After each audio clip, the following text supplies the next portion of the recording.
Hello dear children, today we are going to do lesson number 16 Local Self-Government Explanation Part 2 in our Social Science subject. Hello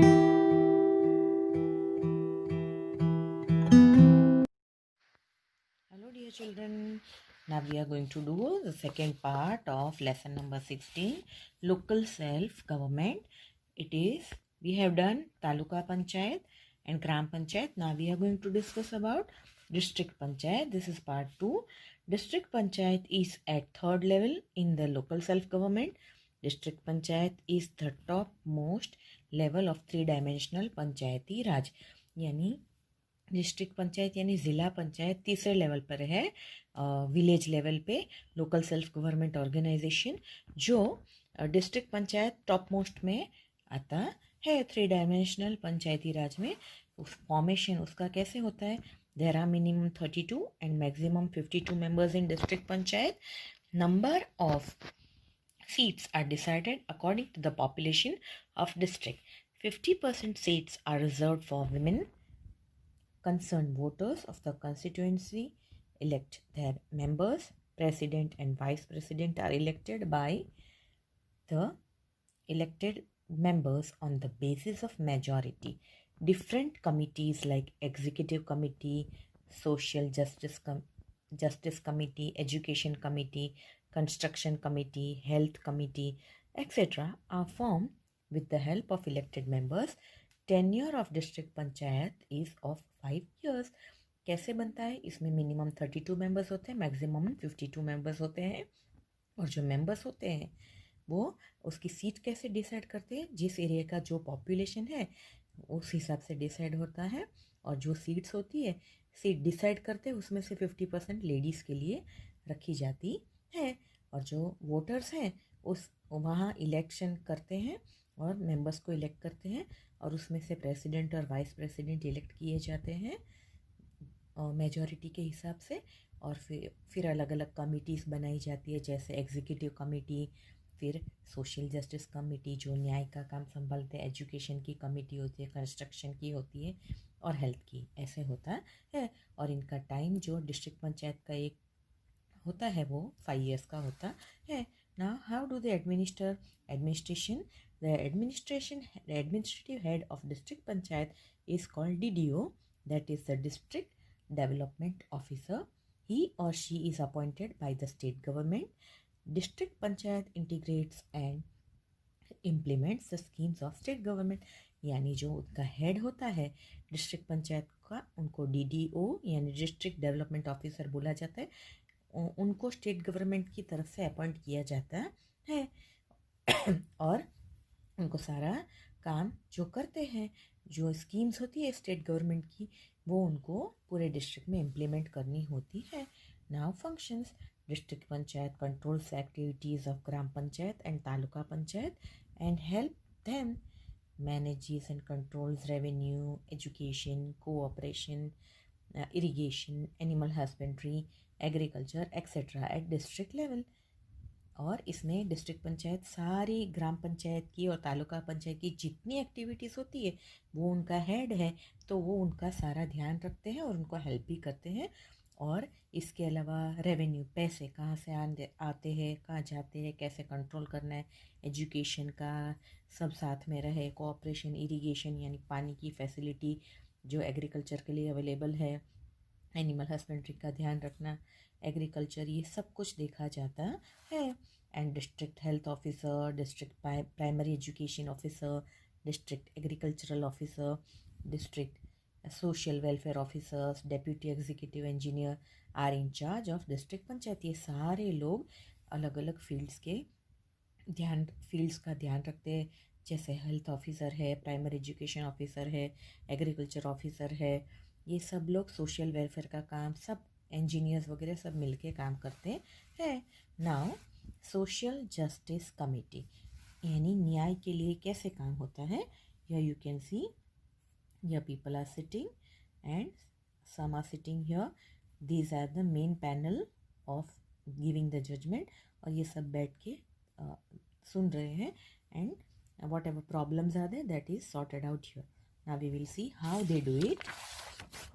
Here you can see the Social Justice Committee is responsible for creating and implementing the schemes so that weaker section of society can get education, health, social and economical facilities.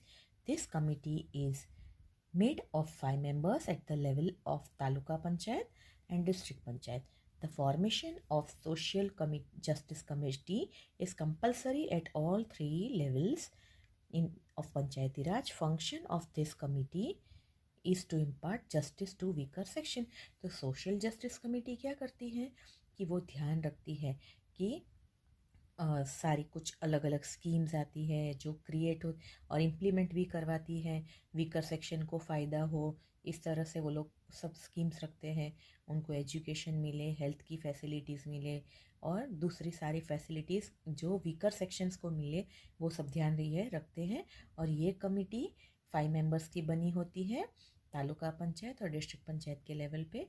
और तो उसका जो formation है social justice committee का वो all the 3 levels of पंचायती राज में compulsory है ताकि सब वीकर सेक्शंस को फ़ायदा हो सके। सबसे इम्पोर्टेंट का उनका जस्टिस मिलना चाहिए, वीकर सेक्शन को उनको परेशानी नहीं होनी चाहिए।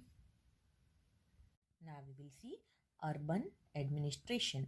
अर्बन मीन्स विलेज से बाहर निकल के सिटी एरिया में जो एडमिनिस्ट्रेशन होता है। From rural, now we are going to urban. Now there is a municipality in the cities having the population of 1 lakh or more, and corporation in the cities having the population of 5 lakh or more, and both of these are known as the organization of the local self-government. These areas are decided according to the population. Elections are generally held every 5 years, and all the voters of city having voting rights can participate in the election. जब अभी city होती है तो उसमें municipality और municipal corporation होता है। अब जिस एरिया का population 1 lakh having the population of 1 lakh और मोर, 1 लाख से ज़्यादा होता है तो वहाँ पे म्यूनसिपैलिटी होती है। और म्यूनसिपल कॉरपोरेशन यानी जहाँ पे 5 लाख से ज़्यादा पॉपुलेशन होता है वहाँ पे म्यूनसिपल कॉरपोरेशन होता है। और दोनों ही लोकल सेल्फ गवर्नमेंट के ऑर्गेनाइजेशंस होते हैं। और उनका जो area population, this areas are decided according to the population के हिसाब से ही वो डिसाइड करते हैं। और वहाँ पे इलेक्शंस रखे जाते हैं हर 5 साल में। और जो सिटी के वोटर्स हैं जिनका वोटिंग राइट है यानी अबव 18 ईयर्स होते हैं वो लोग वोटिंग कर सकते हैं। Now corporation, there is a corporation in the cities generally having the population up to 25,000 or more, and minimum number of candidates in corporation is 28, यानी उनका minimum number 28 होना चाहिए। अब ये फॉर्म कैसे होता है? Areas of municipality are divided into various wards on the basis of population. One ward consists of 4 members. 50% out of them are reserved for women members. President and vice presidents are selected from the elected members. The president is the head of the elected members. His or her tenure is of 2.5 years. He is the chairman of the corporation. यानी जो वहाँ के area होता है उनको ward के हिसाब से डिवाइड किया जाता है। और वहाँ पे एक वार्ड में 4 मेंबर होते और उसमें से 50% लेडीज़ होती है। ओके, मीन्स 2 जेंट्स और 2 लेडीज़। और उसमें से फिर वाइस प्रेसिडेंट और प्रेसिडेंट इलेक्ट किए जाते हैं। और जो प्रेसिडेंट होता है वो हेड होता है सारे इलेक्टेड मेंबर्स का, और उनका टाइम होता है काम करने का 2.5 years, 2.5 साल तक वो लोग काम करते हैं। And he is the chairman of the corporation. Now administration कैसे होता है that we will see. Various committees are form from the elected members. Executive committee, finance committee, health and hygiene committee, construction committee, etc.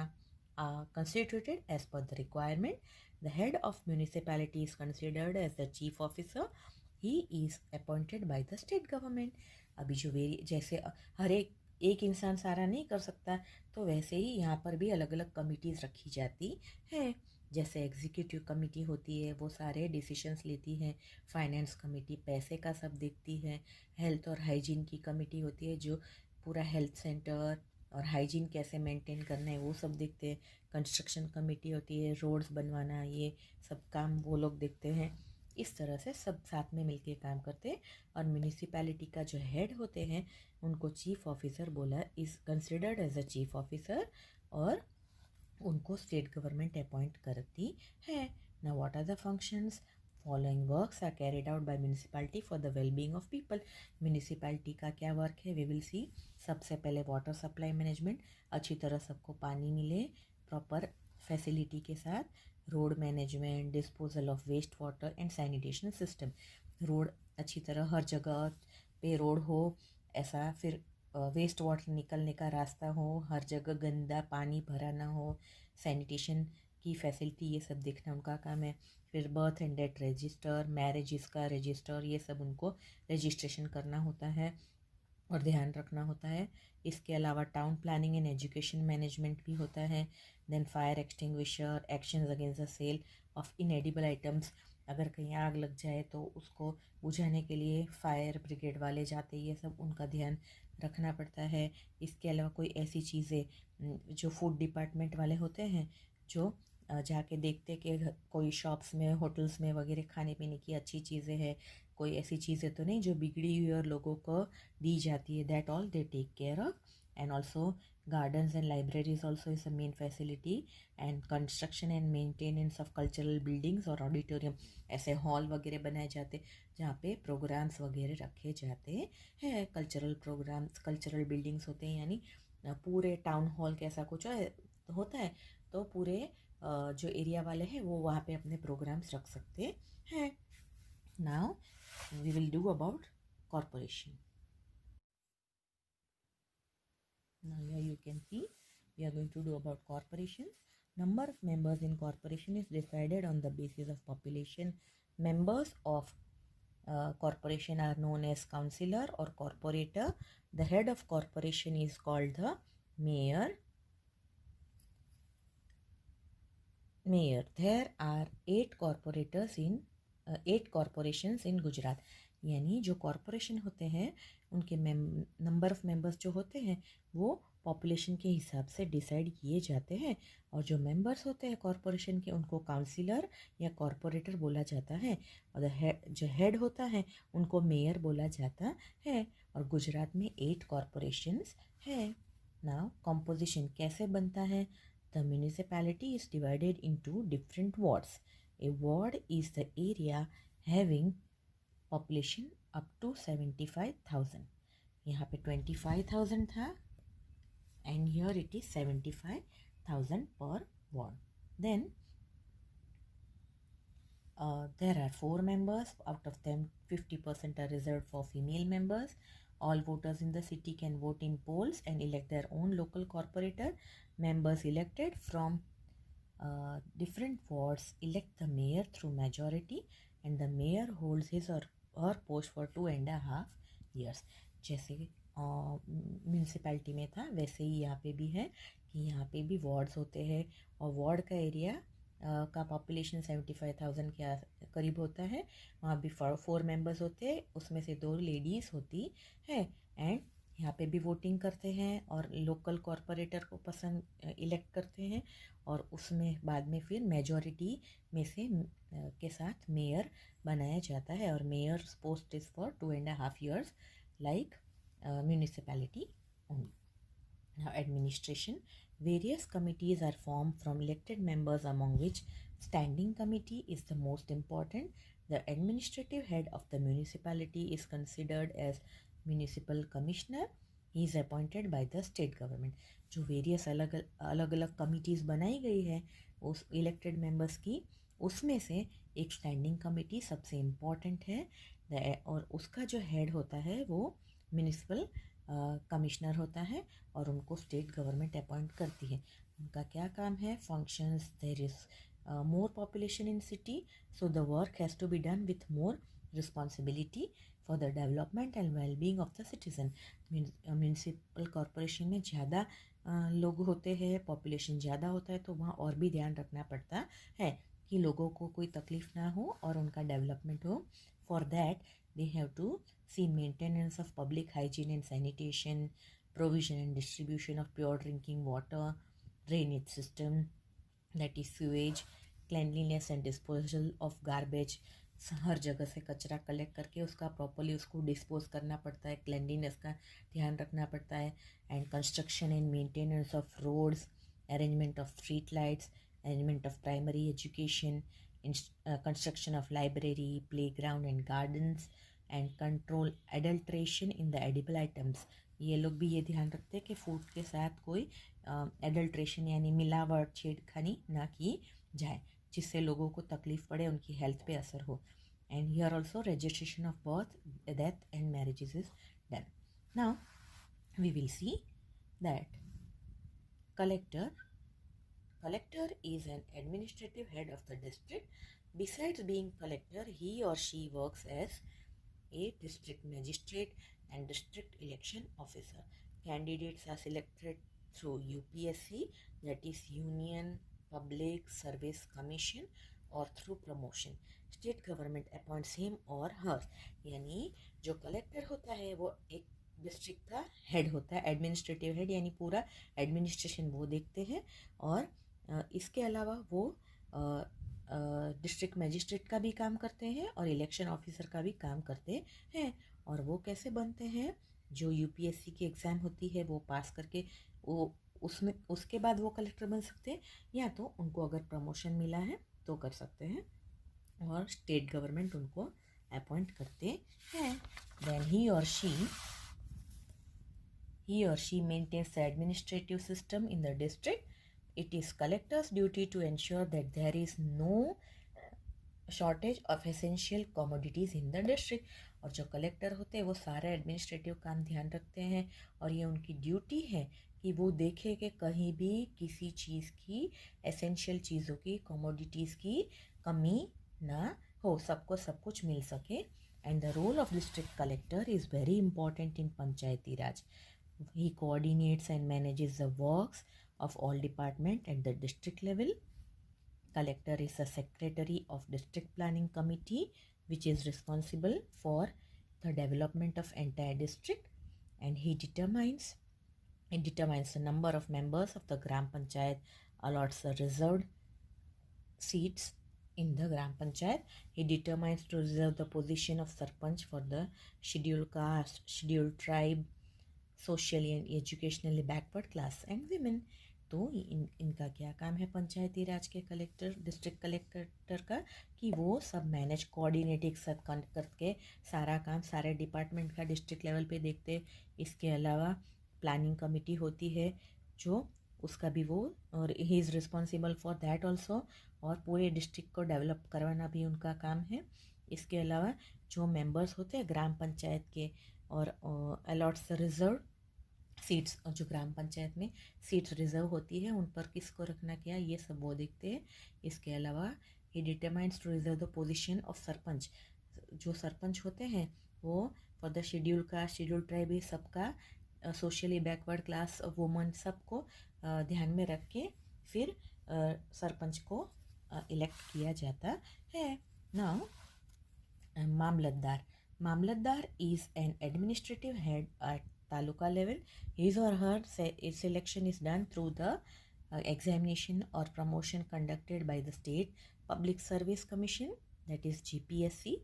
And Mamlatdar is a revenue head of taluka, which is made up of an average group of 50 villagers or more. As an executive magistrate, he is directly responsible to the collector for the maintenance of law and order. जो मामलतदार होते हैं वो taluka level पे head होते हैं, और उनका selection भी एग्जामिनेशन या प्रमोशन के द्वारा किया जाता है, जो कि स्टेट पब्लिक सर्विस कमीशन यानी जीपीएससी होता है.